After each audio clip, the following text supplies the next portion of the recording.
जय श्री राम दोस्तों, मैं केशवर पाल आज फिर एक नई वीडियो के साथ आपके सेवा में हाजिर हुआ हूँ। दोस्तों, आज हमारी वीडियो का टाइटल है रामपाल भी शिशुपाल की राह पर। यानी जो महाभारत काल में शिशुपाल था, जो जो उसने कार्य किया वैसा ही कार्य रामपाल जी का भी है। आप यूँ कहिए कि शिशुपाल के अवतार हैं रामपाल। उसमें शिशुपाल में भी पाल लास्ट में आ रहा है और रामपाल में भी पाल लास्ट में आ रहा है, और बनाने वाला केशवर पाल भी लास्ट में पाले है। ठीक है, तो यह तीनों जो है मिश्रण हो रहा है, शिशुपाल, रामपाल, केशवर पाल।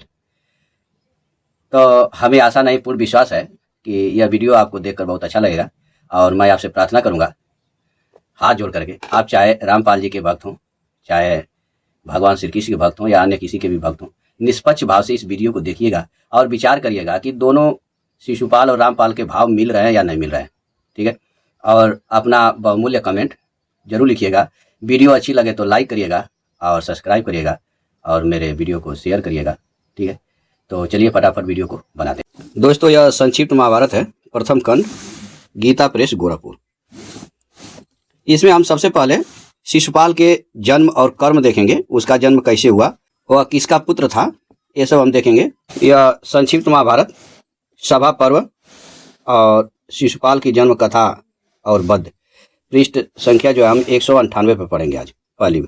यहाँ पे विषय लिया गया शिशुपाल की जन्म कथा और वध।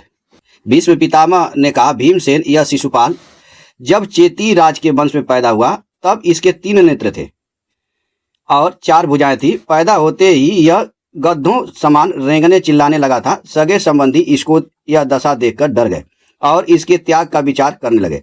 माता पिता मंत्री आदि एक ही विचार देखकर आकाशवाणी हुई। यानी जब यह पैदा हुआ चेदी राज के वंश में तो इसके 3 नेत्र थे और 4 भुजाएं थी, और यह जो है गद्धों के जैसा हेको हेको करने लगा। तो अब जो भी मंत्री थे, राजा थे, माता पिता थे, सब जो है चिंतित हो गए और सबका विचार यह था कि इस लड़के को फेंक दिया जाए। तो उसी समय आकाशवाणी हुई, राजन, तुम्हारा यह पुत्र बड़ा ही श्रीमान और बली होगा, इससे डरो मत, निश्चिंत होकर इसका पालन करो। माता यह सुनकर प्रेम से पक गई। उसने हाथ जोड़कर कहा, जिसने मेरे पुत्र के संबंध में यह भविष्यवाणी की है वह चाहे कोई हो, स्वयं भगवान, देवता अथवा अन्य, मैं उसे प्रणाम करती हूँ और उससे इतना और जानना चाहती हूँ कि मेरे पुत्र की मृत्यु किसके हाथों होगी। आकाशवाणी ने दोबारा कहा, जिसकी गोद में जाने पर तुम्हारे पुत्र की 2 अधिक भुजाएं, यानी 4 भुजाएं थी तो 2 अधिक भुजाएं गिर पड़े और जिसे देखने मात्र से तीसरा नेत्र लुप्त हो जाए, उसी के हाथों इसकी मृत्यु होगी। उस समय इस विचित्र शिशु का समाचार सुनकर पृथ्वी के अधिकांश राजा इसे देखने के लिए आए थे। चेदी राज ने सबका यथोचित सत्कार करके बालक शिशुपाल को सबकी गोद में रखा, परंतु न अधिक भुजाएं गिरी और न तो तीसरा नेत्र ही लुप्त हुआ। यानी विचित्र बालक को सुन करके लोग देखने के लिए आ रहे थे और सबके गोद में बच्चे को रखा जा रहा था, मगर उसकी 2 अतिरिक्त जो भुजाएं थी वो ना गिरी और ना ही तीसरा नेत्र लुप्त हुआ। भगवान श्री कृष्ण और बलराम भी अपनी बुआ से मिलने और उनके लड़के को देखने के लिए चेदीपुरी में आए। यानी ये जो चेदीपुरी के जो राजा थे वो भगवान श्री कृष्ण के फूफा थे और जो रानी थी वो बुआ थी।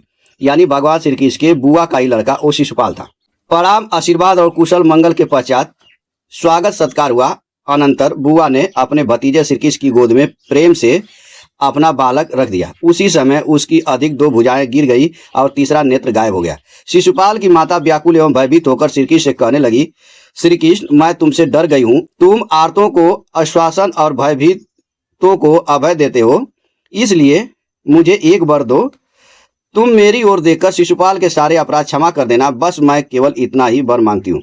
श्री कृष्ण ने कहा, बुआ जी, तुम शोक मत करो, मैं तुम्हारे पुत्र के ऐसे 100 अपराध भी क्षमा कर दूंगा जिसके बदले इसे मार डालना चाहिए। भगवान कह रहे हैं कि मैं 100 अपराध इसका क्षमा कर दूंगा जिसके बदले इसको मार डालना चाहिए। भीमसेन, इसी से कुल कलंक शिशुपाल ने आज भरी सभा में मेरा तिरस्कार किया है। भला और किस राजा की ऐसी हिम्मत है जो इस प्रकार मेरा अपमान कर सके। यह कुल कलंक अब काल के गाल में है।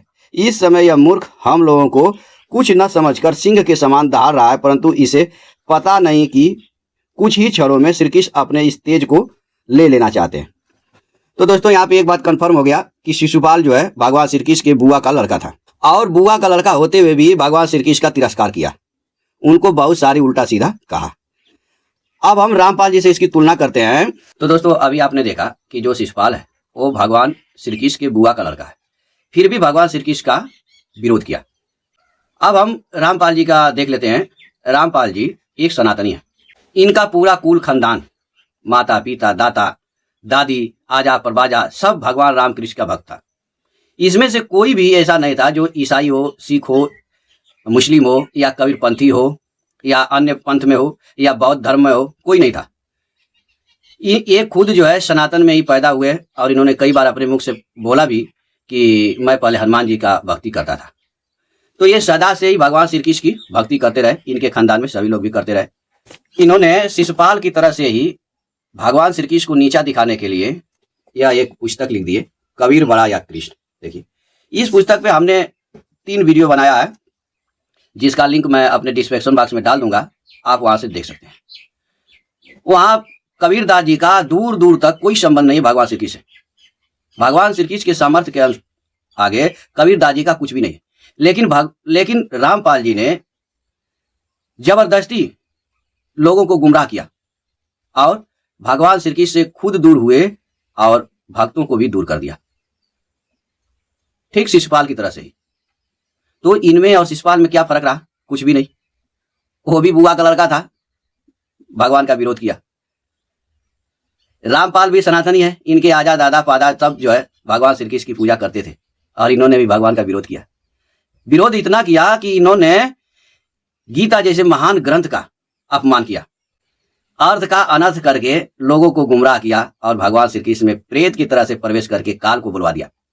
जबकि आज तक चाहे वो कबीर हो, चाहे गरीब दादी हो, चाहे कोई भी हो, संत महंत, कोई भी धर्म पंथ अवलंबी कोई भी हो, किसी ने ये नहीं कहा कि गीता का ज्ञान देने वाला काल है।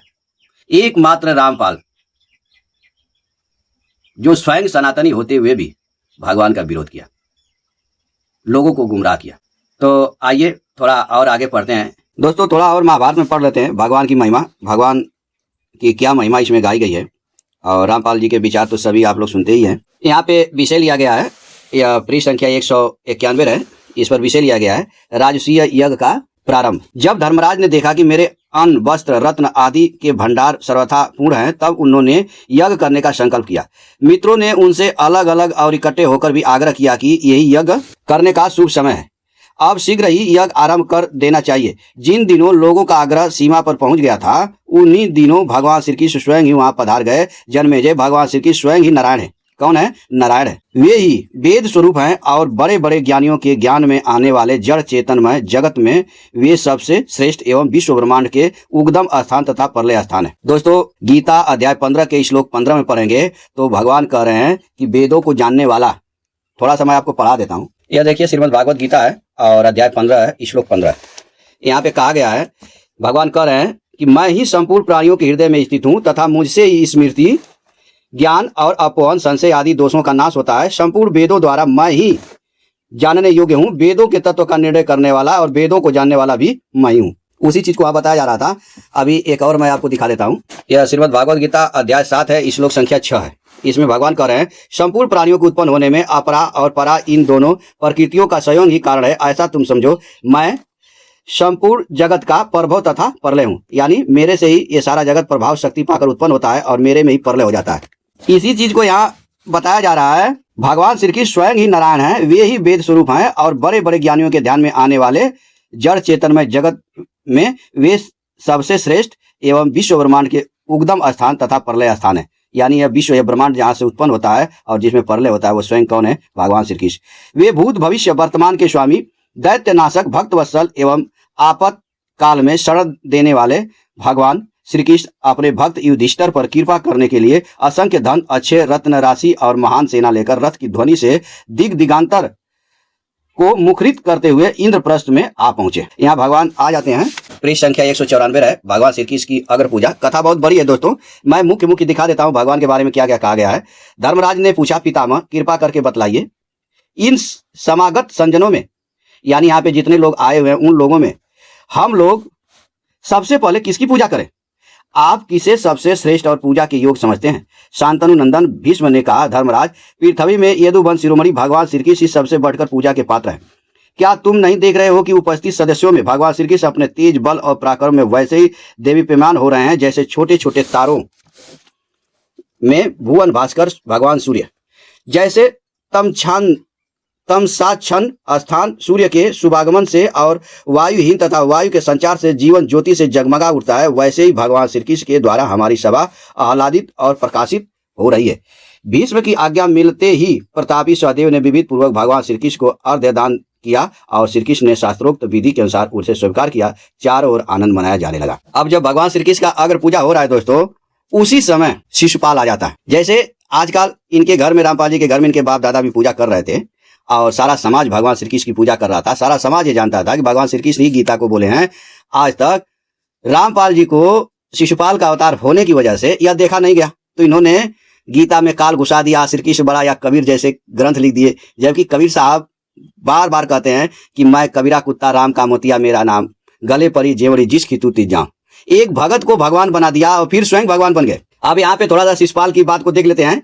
यहाँ बसपायन जी कहते हैं, जन्मेजय चेदी राज शिशुपाल भगवान श्री कृष्ण अगर पूजा देखकर चिढ़ गया, जैसे रामपाल जी देखकर चिढ़ गए।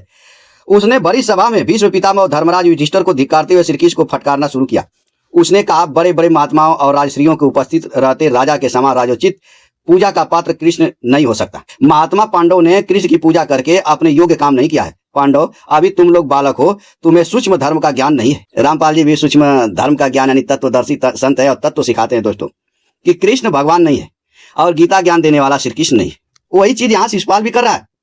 भीष्म पितामह भी सठिया गए हैं। अब रामपाल जी क्या कहते हैं कि ये जितने जो है, ये रामपाल जी ये सबके जो है, इन सब संतों को यही कहते हैं कि अज्ञानी, इनको कोई ज्ञान नहीं है। वही चीज यहाँ शिशुपाल भी कह रहा है कि भीष्म पितामह भी सठिया गए हैं। इनकी दृष्टि दीर्घदर्शिनी नहीं रह गई।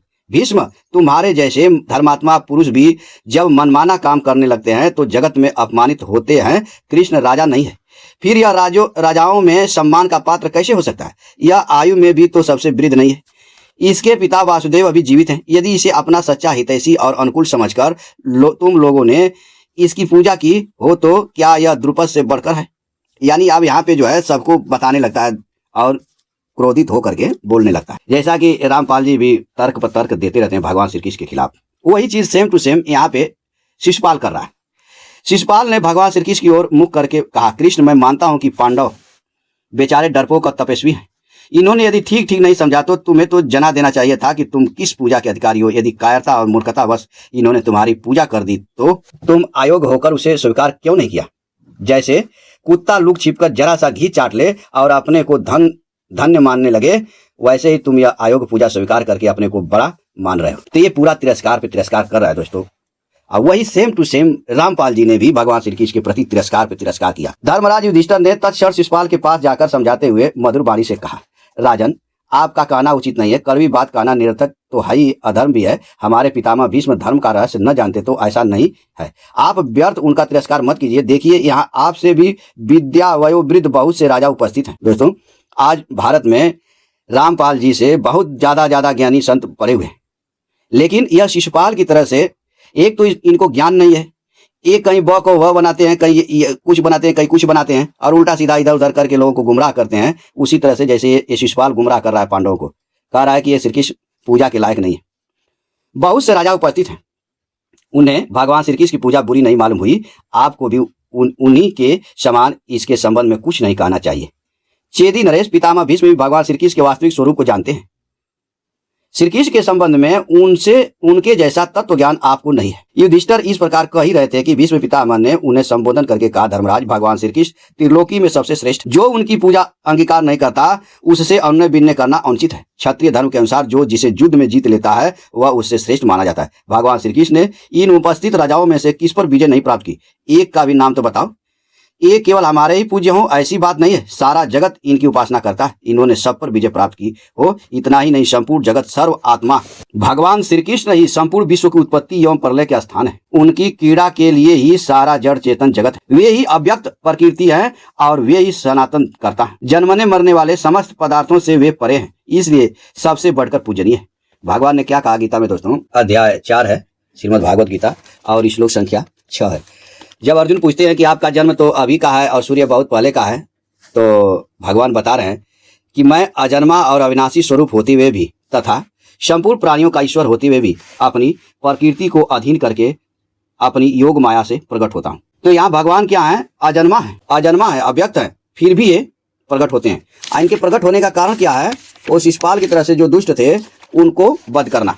यह 7वां बता रहे हैं, अपने जन्म का रहस्य बता रहे हैं कि हे भरतवंशी अर्जुन, जब जब धर्म की हानि और अधर्म की वृद्धि होती है तब तब ही मैं अपने आप को साकार रूप में प्रकट करता हूँ।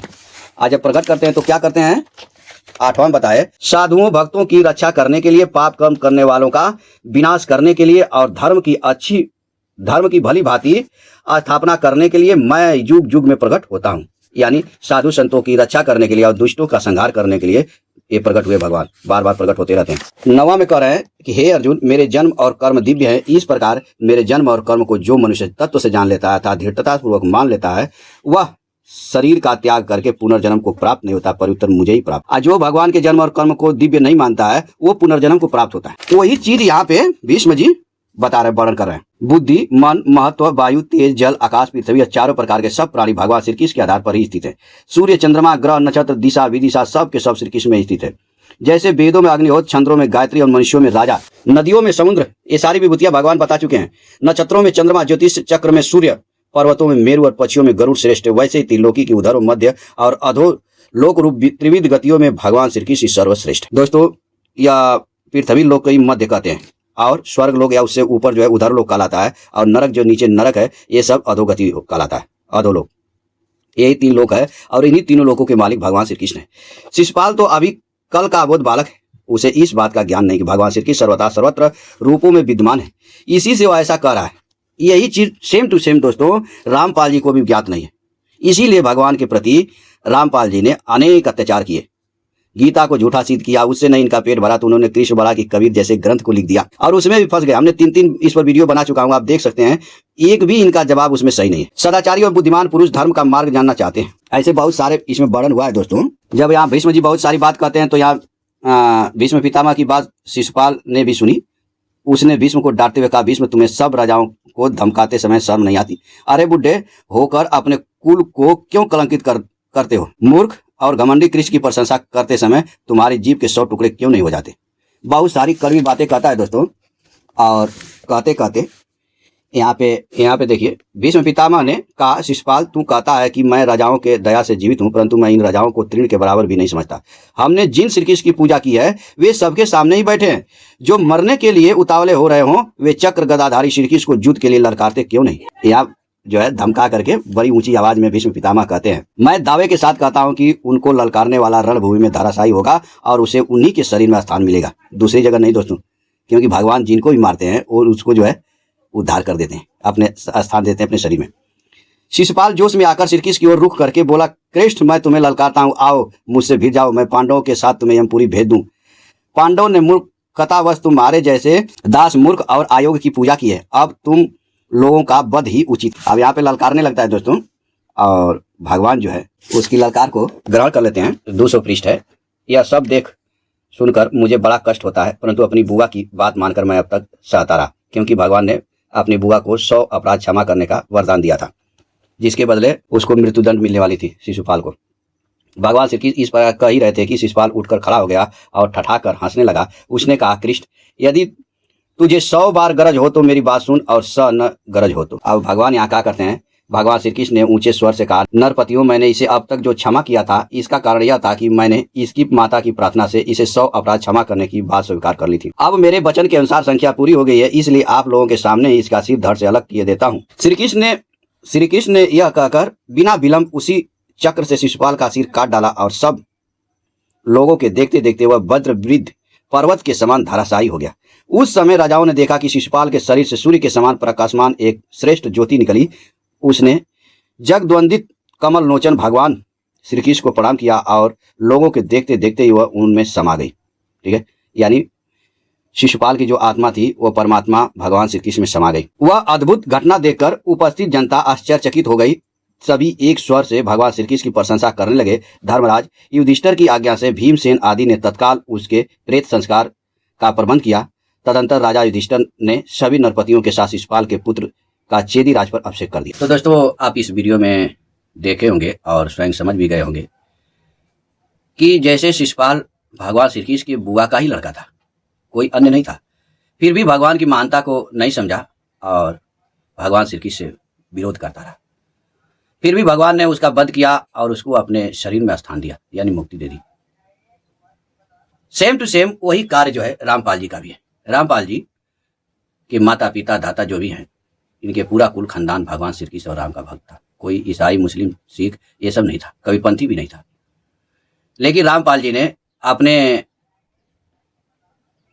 स्वार्थ के लिए, 10वां अंश ज्योति पाठ के लिए, पैसा कमाने के लिए, ऐश करने के लिए भगवान से विरोध किया।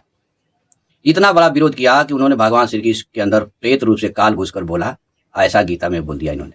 और इससे भी इनका नहीं सहा तो इन्होंने कबीर बड़ाया कृष्ण नामक पुस्तक छाप करके लोगों को गुमराह किया, जो हमने वीडियो बनाई हुई है और उसका लिंक मैं डाल दूंगा डिस्क्रिप्शन बॉक्स में, आप वहां से देख सकते हैं। तो कहना क्या है दोस्तों, ये बहुत सारी है। तो आज के लिए इतना ही, फिर मिलेंगे नेक्स्ट वीडियो में। तब तक के लिए जय सीता राम।